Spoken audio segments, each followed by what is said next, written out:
સેફથી આપણા તલાટી મંડળ તરફથી જ્યારે 1963 થી જ આ પ્રથા ચાલી આવેલ છે કે નવીન ટીડીઓ સાહેબને આવકારવાના અને વિદાય લઈ ગયેલા સાહેબને વિદાય આપવાની. સાહેબ વિશે જ્યારે આવ્યા બંને સાહેબ વિશે કહીશ એક કાવ્ય પંક્તિ કે તમારા અહીં આજ પગલા થવાના ચમનમાં બધાને ખબર થઈ ગઈ છે.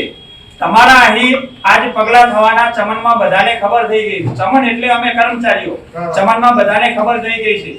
ઝુકાવી છે ગરદન બધી ડાળીઓએ, ફૂલોની નીચી નજર થઈ ગઈ છે. વિદાયની અંદર કવિઓ ઘણી કાવ્ય પંક્તિઓ કહેતા હોય છે, કારણ કે અધિકારી વર્ગની અંદર એમને ખબર હોય કે 3 વર્ષની સર્વિસ પછી બદલી થતી હોય છે. પછી જે અમારું સાહેબને પણ ખબર છે ને નવીન ટીડીઓ સાહેબને પણ કહીએ છીએ કે અમારું જે ટીમ વર્ક સાહેબ યંગ છે ને દરેક કામગીરીની અંદર અમારા વિસ્તરણ અધિકારી સાહેબો સાથે ટીમ વર્ક સાથે તમને અમે સારી કામગીરી આપશું.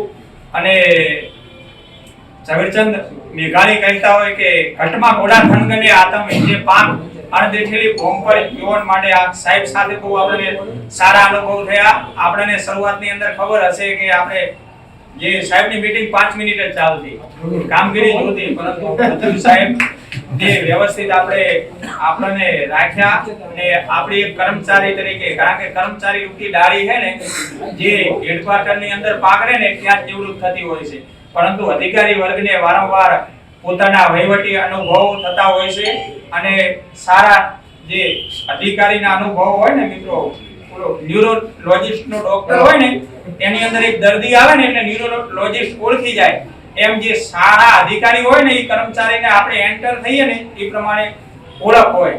એ ટીડીઓ સાહેબમાં કળા હતી કે કોણ કામ કરે છે, કોણ કામ નથી કરતું, કોના જોડે કઈ રીતે કામ લેવું. એટલે વહીવટનો ભાગ છે.